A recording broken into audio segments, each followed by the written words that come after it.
हाय, मैं हूँ अमृता।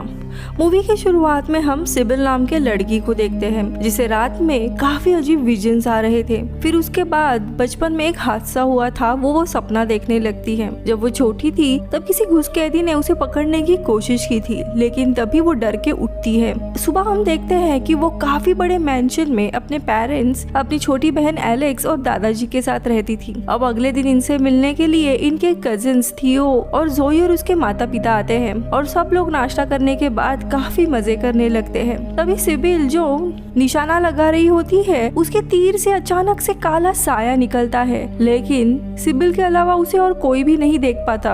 अब थोड़े समय के बाद एलेक्स, जो कि इनमें से काफी छोटी होती है, उसे इनका खेल पसंद नहीं आता, इसीलिए वो वहाँ से निकल जाती है और वो एक जगह पे छुप के बैठी हुई थी। तभी अचानक से उसके दादाजी के स्टडी का दरवाजा खुल जाता है। अब वो अंदर चली जाती है जहाँ पे उसे काफी सारी घड़ियां और अजीब अजीब चीजें दिखाई देती है। वहाँ से वो एक बैग उठाती है और उसमें कुछ किताब रखती है और तभी दूसरे शेल्फ से एक काफी मिस्टीरियस वो किताब लेती है। अब उसे वो पढ़ने वाली थी कि तभी वहाँ पर उसके माता पिता और दादाजी आते हैं, इसीलिए वो पर्दे के पीछे छुप जाती है। इनके पेरेंट्स का कुछ आर्ग्यूमेंट होता है और वहाँ से वो निकल जाते हैं। अब वो जाने के बाद वो भी बाहर जाने लगती है, तभी दादाजी उसे पकड़ लेते हैं और पूछते हैं कि तुम यहाँ पे क्या कर रही हो। तो वो इन्हें किताब दिखाती है, तो दादाजी हंसते हुए कहते हैं तुम्हें ये किताब बहुत पसंद आएगी, और वहाँ से चले जाते हैं। तो वही दूसरी तरफ ही तीनों भी खेल रहे होते हैं। सिबिल और जोई दोनों भी रेस लगाते हैं और तभी सिबिल को कुछ सेकंड बाद का विजन आता है, जहाँ वो देखती है कि जोई आगे जाके गिरने वाली है। तभी सिबिल जोई को गिरने से पहले ही रोक लेती है, जिसके बाद ये लोग एलेक्स को ढूंढने के लिए जाते हैं। यहाँ पे इन्हें पता चलता है इनके पेरेंट्स और दादाजी को कुछ काम से बाहर जाना पड़ रहा है, इसीलिए 1-2 घंटे के लिए इन्हें अकेले ही घर में रहना होगा। अब उन्हें गुड बाय करके ये लोग अंदर चले जाते हैं और यहाँ पे एलेक्स इन्हें स्टडी से लाई हुई किताब दिखाती है। तभी थियो काफी चाव से वो किताब लेती है। वो देखती है इस किताब का नाम सर्कल में लिखा हुआ था, the beginning is the end is the beginning is the end. दरअसल ये नाम सर्कल में लिखा गया है। ये स्टेटमेंट कभी खत्म नहीं होती। इससे हमें समझ आता है कि ये किताब दरअसल समय के ऊपर थी। अब जैसे ही ये लोग किताब खोलते हैं, सिबिल को एक नक्शा भी मिलता है जो कि उस पूरे मैंशन का नक्शा था। उस नक्शे में उन्हें हॉलवे में एक रूम दिखाई देता है, लेकिन ये लोग हैरान हो जाते हैं क्योंकि हॉलवे में ऐसा कोई भी रूम नहीं था। अब ये लोग वहाँ पे पहुँच जाते हैं जहाँ पे रूम होना था। सिबिल नक्शे के पीछे एक पैराग्राफ दिया था, उसे पढ़ती है, जिसमें लिखा हुआ होता है जब समय सही होगा तब वो चारों एक साथ जुड़ेंगे और इस नए दौर के वो 4 लोग अपना रास्ता बनाएंगे, एक नया उजाला होगा। अब इस मैसेज से सारे कंफ्यूज हो जाते हैं, लेकिन तभी वहाँ पे उन्हें टाइम रूम दिखाई देता है, जो शायद वो मैसेज पढ़ने के कारण वहाँ पे अचानक से दिखने लगा था। वो चारों भी इस रूम में जाते हैं। वहाँ पे काफी सारी अजीब अजीब चीजें रखी हुई थी।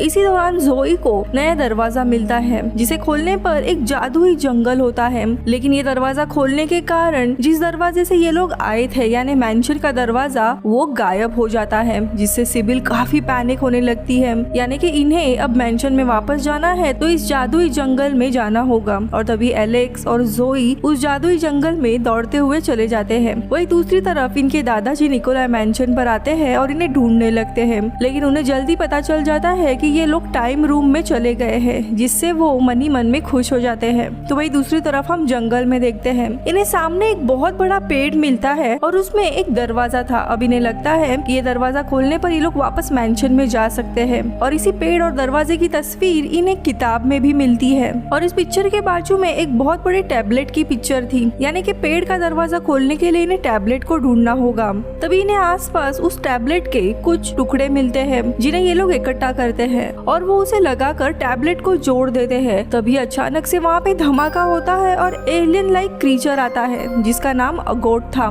जो इन्हें बताता है कि ये लोग एक जादुई जंगल में हैं, जिसे द फॉरेस्ट ऑफ फॉरगॉटन कहते हैं। इस रात में वो सारी चीजें मिलेंगी जो समय में खो गई है। अब अगोट इन्हें पहचान जाता है और बताता है कि ये चारों दरअसल द वॉरियर 4 है, यानी समय की रक्षा करने वाले। अब इन चारों को भी उसके बात पर यकीन नहीं होता। इन्हें बस घर जाना था और लग रहा था कि सामने के दरवाजे को खोलने पर ये लोग घर पहुँच जाएंगे, इसीलिए वो अगोट से दरवाजा खोलने के लिए कहता है। तभी अगोट बताता है कि ये कोई मामूली दरवाजा नहीं है, इस दरवाजे से समय में कभी भी किधर भी जा सकते हैं और उसे खोलने के लिए इन्हें टेम्पेस्ट की जरूरत होगी और टेम्पेस्ट की के टुकड़े कर अलग अलग जगह रख दिए हैं। अब इनकी बातचीत के दरमियान ही वहाँ पे कुछ क्रीचर इनके ऊपर हमला कर देते हैं, जिसके कारण एलेक्स अपने बहनों से अलग हो जाती है और अगोट उसे बचाने के लिए एक दूसरे जंगल में उसे टेलीपोर्ट करता है। यहाँ पे सिबिल को अपनी बहन को बचाना था, लेकिन तभी मॉन्स्टर वापस हमला करता है इन पर। लेकिन अचानक से जोई की पावर अनलॉक होती है और वो सारे समय को फ्रीज कर देती है। जोई के पास समय को रोकने की पावर थी। यहाँ पे दूसरी जगह अगोट काफी जख्मी हुआ था और वो मरने वाला था। तभी अगोट कहता है कि मुझे जल्दी से ग्रेया नाम की मेरे दोस्त के पास लेके चलो, वही मेरा इलाज कर सकती है। इसीलिए वे लोग ग्रेया के पास जाने लगते हैं। तो वही दूसरी तरफ वो मॉन्स्टर अभी भी तीनों के पीछे पड़ा रहता है, इसीलिए वे लोग भाग ही रहे होते हैं कि तभी उनके सामने एक डायनासोर आता है जो उस मेन मॉन्स्टर पर हमला करता है। जिसके बाद एक लड़का आकर उस क्रीचर पर तीर मार के उसे भगा देता है। उस लड़के का नाम पैम्फिलस था। वो इन्हें देख समझ जाता है कि ये तीनों टाइम वॉरियर है। अब इस बात से परेशान सिबिल उससे पूछती है कि आखिरकार चल क्या रहा है और टाइम वॉरियर कौन है। तभी वो इन्हें इनकी हिस्ट्री बताने लगता है। सदियों पहले दो ग्रीक टाइटन्स प्रोमेथियस और क्रेनोस के बीच में लड़ाई हुई थी। प्रोमेथियस ने इंसानों को इस धरती और प्रकृति को बनाया था। प्रोमेथियस को एक लड़की से प्यार हुआ और उससे शादी करके वो उन्हीं के बीच में रहने लगा था। तो वही क्रेनोस को इंसानों को मिटाकर वापस सारी शक्ति, ये पूरा ब्रह्मांड उसके पास लेना था। दोनों के बीच में इस राम में काफी लड़ाई हुई थी, जिसके कारण ये जो राम है वो अभी टाइमलेस और स्पेसलेस वॉइड बन गया था। पैम्फिलस आगे बताता है कि भविष्यवाणी के अनुसार वॉरियर ऑफ टाइम आकर क्रोनोस को मारकर इस राम को मुक्त करेंगे और आगे उन्हें टाइम वॉरियर्स की मूर्तियां भी दिखाता है जो बिल्कुल इन चारों की तरह थी। ये चारों दरअसल प्रोमेथियस टाइटन के वंशज होते हैं, यानी इनके दादाजी ग्रीक गॉड थे। पैम्फिलस आगे बताता है कि उन्हें वापस अपने घर जाने के लिए टेम्पेस्ट की जरूरत होगी। उसके लिए इन्हें 3 क्रिस्टल ढूंढने होंगे जो कि अलग अलग टेम्पल में छुपाए गए हैं। उस टेम्पल में वही जा सकता है जो टाइटन के वंशज है। आगे वो इन्हें एक जगह पे लेके आता है जहाँ पे वॉरियर को पहले के जमाने में ट्रेन किया जाता था। यहाँ पे वो सिबिल को एक गुत्थी देता है ताकि वो अपने अंदर की शक्तियों को बाहर लाए और काफी समय कंसंट्रेट करने के बाद वो देखते देखते एक योद्धा में बदल जाती है और इसी तरह बाकी तीनों भी अपनी अपनी शक्तियां हासिल करती हैं और टेम्पल से क्रिस्टल लाने के लिए निकल पड़ती है। तो वही दूसरी तरफ हम अगोट और एलेक्स को देखते हैं जो ग्रेया के पास आते हैं। अगोट का इलाज करने के बाद ग्रेया बताती है कि ये जगह श्रापित है, जब तक टाइम वॉरियर क्रिस्टल नहीं ले लेते तब तक वे मुक्त नहीं होंगे। फिर ग्रेया एलेक्स को उसके बहनें दिखाती है एक क्रिस्टल बॉल के थ्रू। यहाँ पे उसकी बहनें अपनी शक्तियाँ पाने के लिए ट्रेन कर रही होती है। ये देख एलेक्स काफी गुस्सा होती है कि वो अपनी छोटी बहन को ढूंढ भी नहीं रही है। यहाँ पे अगोट और ग्रेया भी उसे क्रिस्टल के बारे में बताती है कि कैसे 3 क्रिस्टल है और इस दुनिया से वे तभी जा सकते हैं जब तीनों क्रिस्टल इनके पास आएंगे। इसीलिए गुस्से में वो अगोट को टेम्पल लेके जाने के लिए कहती है जहाँ से वो क्रिस्टल ले सकती है। अगोट उसे एक डोरवे के पास लेकर आता है और बताता है कि आगे उसे ही जाना होगा। अब एलेक्स उस डोरवे से पार होती है और एक दूसरी दुनिया में आ जाती है। उसे अपनी किताब में इस जगह के बारे में पता चलता है। ये टेम्पल ऑफ कोरोसेप्शन था। यहाँ पे काफी बड़ी बड़ी मूर्तियाँ थी और उसके पार एक बॉक्स था जिसमें वो क्रिस्टल रखा था।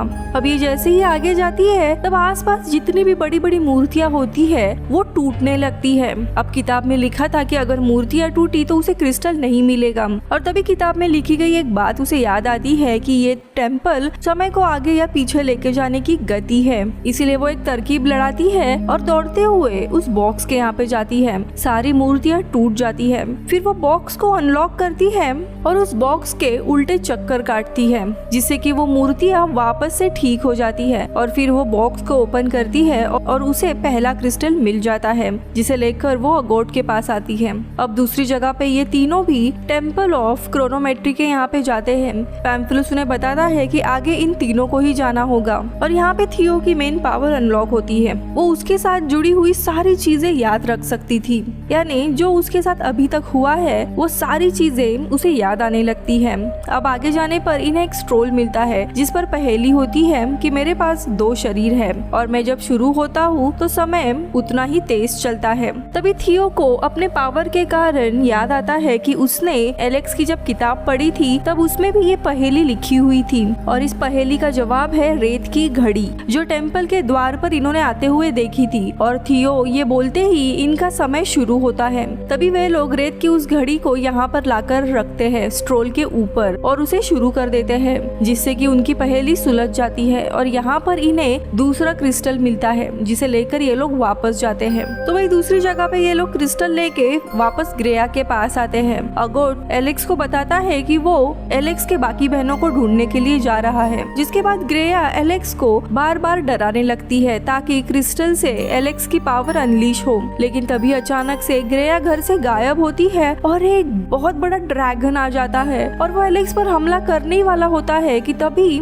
एलेक्स के शरीर से काफी ज्यादा पावर जनरेट होती है, जिससे ड्रैगन उसके आसपास भी नहीं आ सकता था। अब थोड़े समय के बाद ड्रैगन चला जाता है और वहाँ पे ग्रेया आ जाती है और उससे माफी मांगते हुए कहती है कि उसे ऐसा करना पड़ा ताकि एलेक्स अपने पावर को अनलीश कर सके, यानी कि एलेक्स कभी भी एक पावरफुल वेपन से खुद को बचा सकती थी। ये एलेक्स की पावर थी। तो वही जोई की पावर समय को रोकना था। वही थियो अपने साथ हुई सारी चीजों को याद रख सकती थी। अब दूसरी तरफ ये तीनों और फैम्फिलिस एक जगह पे आसरा लेते हैं क्योंकि रात हुई थी। तभी वहाँ पर काला साया काफी गरजने लगता है। फैम्फिलिस बताता है कि क्रेनोस का सबसे वफादार साथी डेमोस, ये उसकी आर्मी है जिसे हमने हरा कर कैद कर लिया है बादलों में। रात में सिबिल को वापस वही विजन आते हैं कि जब वो छोटी थी तब एक आदमी उसे अगवा कर रहा था।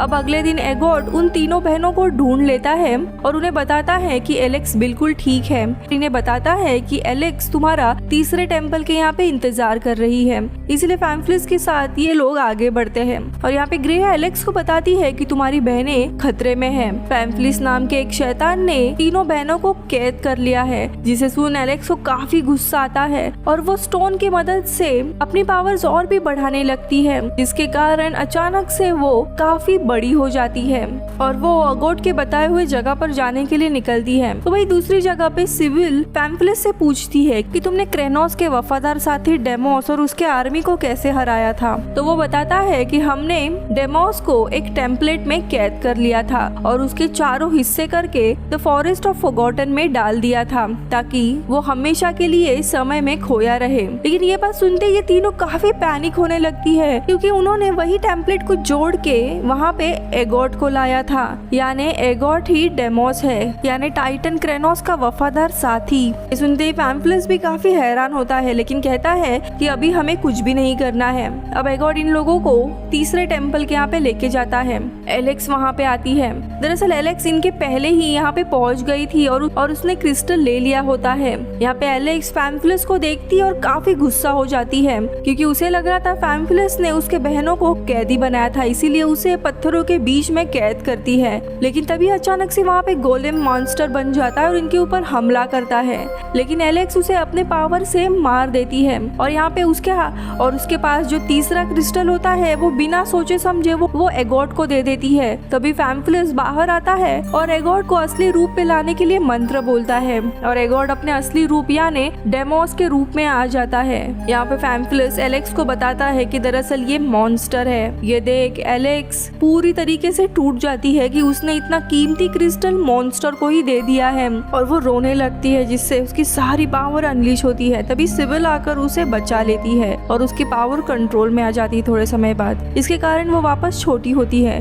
लेकिन तभी इन पे हमला करने के लिए ग्रेया जो कि ड्रैगन होती है वो आती है और फैम्फिलिस अपने डायनासोर को उसे लड़ने के लिए भेजता है। अब यहाँ पे इन्हें तीसरा क्रिस्टल लेना था जो कि डेमोस के पास था, लेकिन डेमोस उस तीसरे क्रिस्टल को तोड़ देता है क्योंकि सारे क्रिस्टल तोड़ने के बाद ही क्रेनोस आजाद हो सकता है। तभी इन्हें याद आता है कि इन्हें टेम्पेस्ट की चाहिए होगी। तभी ये लोग दोनों स्टोन को जोड़कर समय में कुछ सेकंड के लिए पीछे जाते हैं और जोई अपने पावर से समय को रोक रखती है। तो वही एलेक्स अपने पावर से स्टोन के समय को पीछे कर उसके टुकड़ों को वापस जोड़ देती है। सिबिल को वापस वही विजन आता है कि कोई इंसान उसे किडनैप कर रहा था जब वो 10 साल की थी। जिससे उसे पता चल जाता है कि उसके पास दरअसल माइंड से ट्रैवल करने की पावर है। अब वो उसी विजन में चली जाती है जब वो 10 साल की थी। वो अपने घर में अकेली थी और अपने दादाजी के स्टडी में जाती है और वहाँ पर उसे टेम्पस की मिलती है जो दरअसल उसके दादाजी के पास ही थी। फिर वो उसे उसी बैग में रखती है जिस बैग में अभी एलेक्स उस बुक को लेके घूम रही है, यानी अतीत में जाकर वो की को उसी बैग में रख देती है। अब सिबिल वापस जाने लगती है लेकिन तभी वही इंसान आता है और यहाँ पता चलता है वो इंसान और कोई नहीं बल्कि डेमोस था। लेकिन इस बार उसके दादाजी आते हैं जिसके कारण डेमोस भाग जाता है। उसके दादाजी फिर उसे पूछते हैं कि क्या तुम्हें वो चीज मिली जिसे देखने के लिए तुम यहाँ आई थी। वो हाँ कहती है और वो अपने समय में वापस आकर एलेक्स को बैग में टेम्पस की को ढूंढने के लिए कहती है। ये लोग उसमें तीनों भी स्टोन लगा देते हैं जिसके कारण काफी पावर अनलीश होती है और डेमोस वहीं पे मारा जाता है। अब ये लोग फैमफिलिस को गुड बाय कह के वापस अपने मैंशन में पहुंच जाते हैं जहाँ पे उसके दादाजी उन्हें वेलकम करते हैं। मूवी के अंत में बताया गया है कि दरअसल फैमफिलिस भी क्रेनोस से मिला हुआ था और आखिरी में वो क्रेनोस से बात कर रहा होता है और मूवी यहीं पे खत्म होती है। बाय।